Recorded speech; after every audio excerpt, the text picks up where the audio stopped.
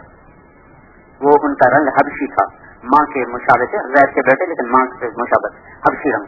اس کالے کی وجہ سے سب کو روکے رکھا. حضور کے انتقال کے بعد یہ سب لوگ مرتد ہو گئے تھے، اور مرتد ہو اور کفر ہی میں قتل ہوئے، ایمان بھی نصیب نہیں ہوا. تو علماء نے لکھا ہے کہ ان کا ایمان سلب ہوا اسامہ کی توہین کی وجہ سے. اسامہ رضی اللہ تعالیٰ عنہ کی بے اکرامی کی وجہ سے اللہ تعالیٰ نے ایمان سلب کر لیا. اب یہ چھوٹے چھوٹے نوجوانوں نے مولانا یوسف صاحب کے زمانے کے ساتھیوں کو کہتے ہیں ان کو ہم نے کام سمجھانا ہے.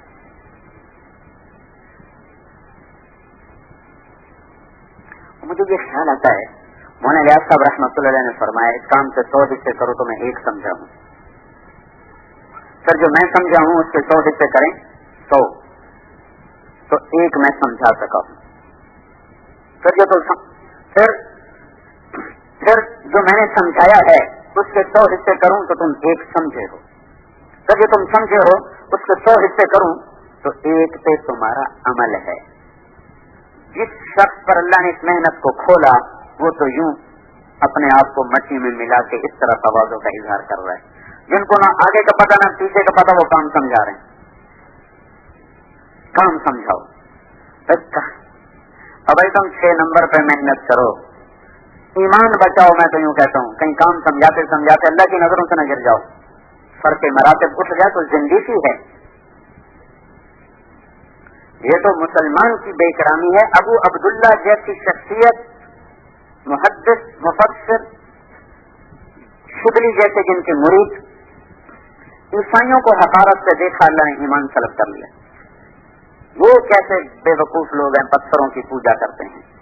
آواز آئی تو کیا سمجھتا ہے تیرا ایمان تیری اپنی طاقت سے ہے. ایک لڑکی گھڑا بھرنے آئی پانی کا، اس کو دل دے بیٹھے. حج کو جا رہے 300 مریدوں کا قافلہ جا رہا. اب مرید کہیں حضرت چلیں، کہیں تم چلو. کیا ہوا کہ بس میرا دل گیا. حج کو جاتا قافلہ، وہ امیر قافلہ روتا سوتا بغداد لوٹا. یہ اس لڑکی کے گھر پہنچ گئے، مجھ سے شادی کرو. اس کے باپ نے کہا عیسائی ہو جاؤ، دے دیتا ہوں لڑکی. عیسائی ہو گئے. کہ 1 سال سور چراؤ پھر لڑکی دوں گا. ان کا مجھے منظور ہے. سور چراتے پھریں، جس عصا پہ ٹیک دے کر خطبے پڑھتے تھے اس سے سور چرا رہے. ہوا کیا، عیسائیوں کو حقیر سمجھا جو مسلمان کو حقیر سمجھے. پھر جو کسی تبلیغ میں بوڑھا ہو گیا آدمی اس کو حقیر سمجھے. آپ خود سوچو بھائی، سارا دن تو کی دکان، ساری زندگی تو انجینئرنگ سیکھی، ساری زندگی تجارت سیکھی، ساری زندگی زراعت سیکھی، ساری زندگی ڈاکٹری سیکھی. دل دماغ کو دیا، ان کو تبلیغ کو دیا. 6 روزہ 2.5 گھنٹے 4 مہینے، مہینہ.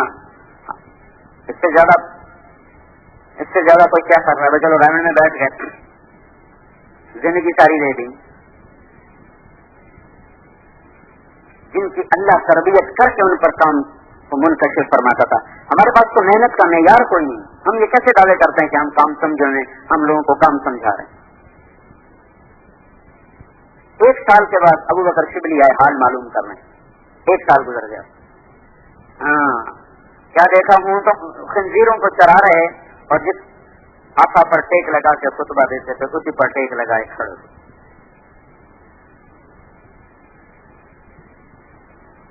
اللہ کو اپنے بندوں سے بڑا پیار ہے. ایسے کسی کو حقیر سمجھ لینا. تو انہوں نے سلام کیا، انہوں نے چپکے سے جواب دیا. کہنے کہ کیا حال ہے کا جو دیکھ رہے ہو. کہنے کہ آپ تو قرآن کے حافظ سے کوئی یاد ہے؟ کہنے کہ ایک آیت یاد ہے بس، یہ سب بھول. کون سی؟ کمن یتبدل الکفر بالایمان فقد ضل سواء السبیل، جو ایمان چھوڑ کے کفر خرید بیٹھا بہت بڑا گمراہ ہو گیا۔ تو ہم نے پوچھا آپ تو حافظ الحدیث سے کوئی حدیث یاد؟ کہنے کہ ایک حدیث یاد ہے، باقی سب بھول گئے۔ وہ کون سی؟ کمن بدل دینہ فاقتلوہ، جو اسلام چھوڑ دے اسے قتل کر دیا جائے۔ تو ہم نے پوچھا آپ کے ساتھ ہوا کیا؟ تو انہوں نے سنایا میرے ساتھ یہ ہوا۔ پھر اس کے بعد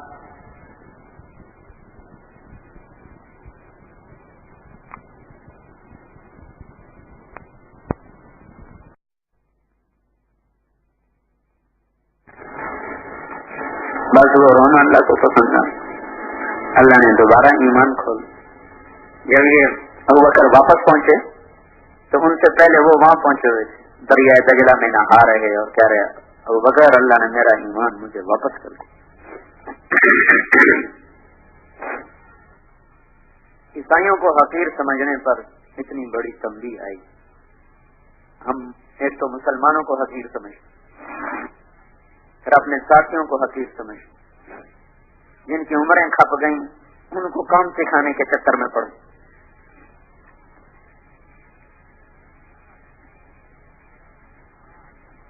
مجھے تو اس جملے سے ڈر لگتا ہے، کام سکھاؤ۔ کس کے پاس دعویٰ ہے کہ ہم سیکھے ہوئے؟ کون یہ دعویٰ کرتا ہے کہ ہمیں یہ آتا ہے، ہم جانتے ہیں؟ لا ادری تو نصف العلم ہے۔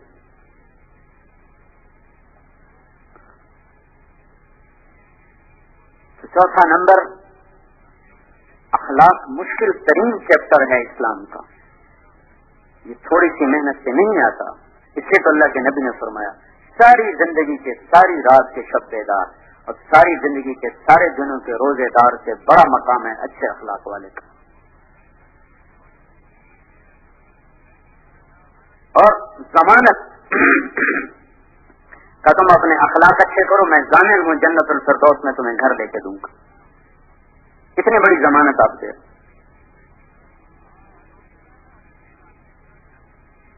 تو ایک بھیڑ اکٹھی ہو گئی ہے بھائیوں، جو پرانے صحبت یافتہ لوگ تھے یا اللہ کے پاس چلے گئے یا کمزور ہو گئے، بیمار ہو گئے۔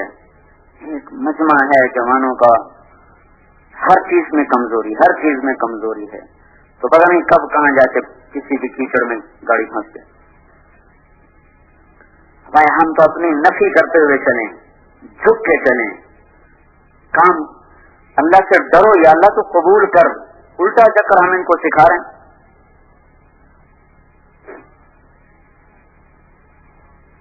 موسیٰ علیہ السلام سے یہ جملہ پسند نہیں آیا تھا، کلیم اللہ کلیم اللہ۔ ان کی بات سن کر ایک شخص بولا آپ سے زیادہ بھی کوئی جاننے والا ہے؟ ان کا لا ادری، لا ادری، میں نہیں جانتا۔ اتنی بات بھی اللہ کو پسند نہیں آئی کہ تم نے یہ کیوں کہا لا ادری۔ حالانکہ بات اپنی جگہ پر ٹھیک تھی، وہ جانتے ہیں میں کلیم اللہ ہوں، جو مجھے اللہ نے دیا کسی کو نہیں دیا، خضر کو جو دیا وہ تو بہت تھوڑا ہے، لیکن اللہ کو یہ بات بھی پسند نہیں آئی۔ لا ادری میں تھوڑی سی ایک شان تھی، نہیں میرا ایک بندہ ہے تو اس سے زیادہ میں نے اس کو دیا ہے۔ یہ سارا سفر اس ایک جملے کے پیچھے ہوا۔ اب ایک آدھ سفر باہر ملک کا کر کے کہتے ہیں ہم نے کام سمجھانا ہے۔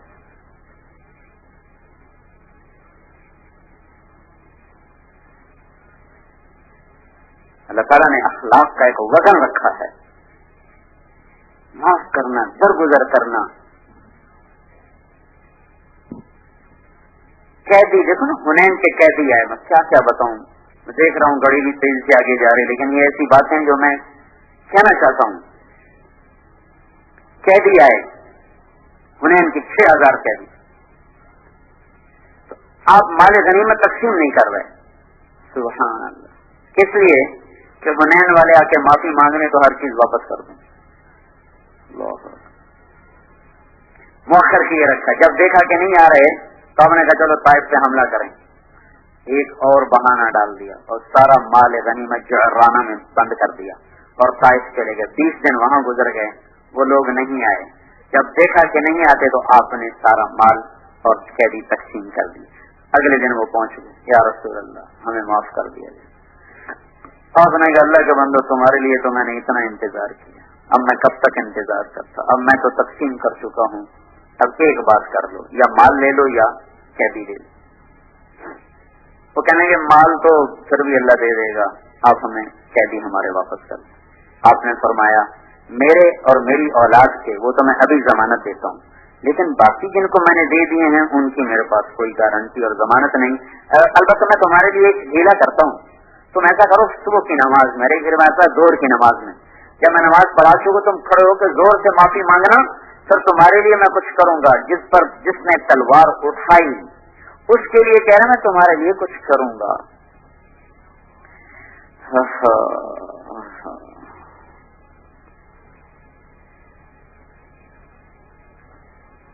اگلے دن وہ آ گئے اور انہوں نے یا رسول اللہ ہمیں معاف کیا جائے. تو آپ نے زور سے کہا ہاں بھائی یا مال لے لو یا قیدی لے لو. انہوں نے کہا جی ہمیں قیدی دے دیں. آپ نے فرمایا اچھا بھائی میرے اور بنو عبد المطلب کے قیدی سب آزاد, میرے اور بنو عبد المطلب, بنو مطلب میرے اور بنو مطلب کے قیدی سب آزاد.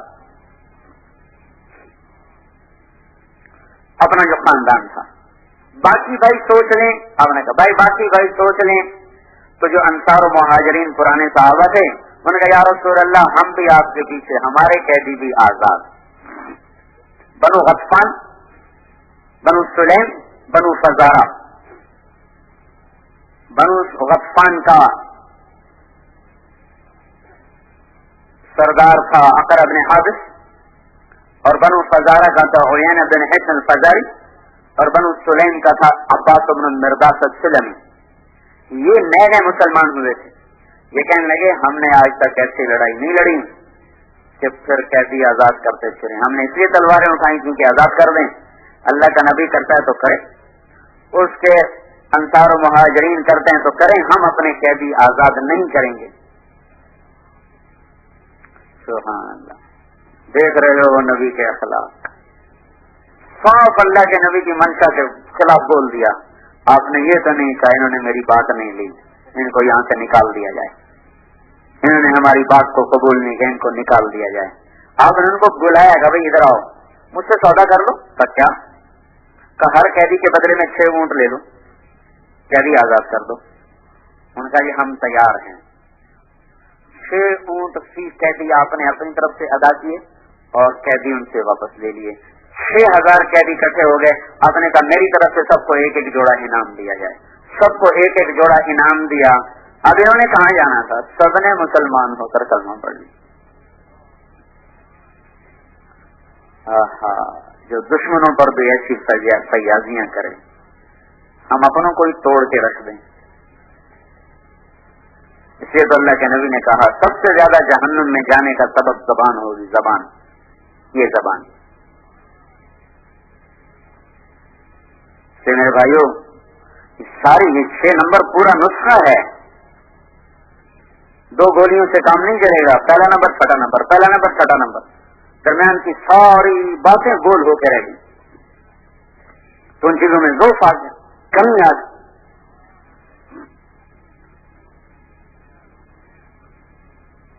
اخلاق کی تو تھے جنہوں نے دل جیتے, زندگی میں پلٹا کھا دیں.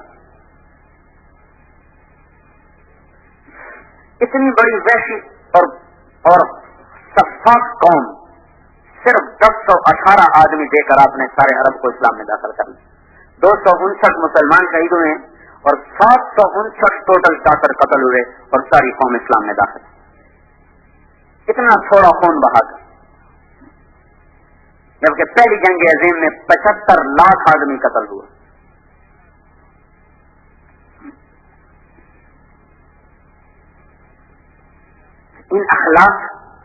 یہ اخلاق کا سبق مشکل ہے, آسان نہیں ہے. کسی کی گالی سن کر دعا دینا آسان نہیں ہے.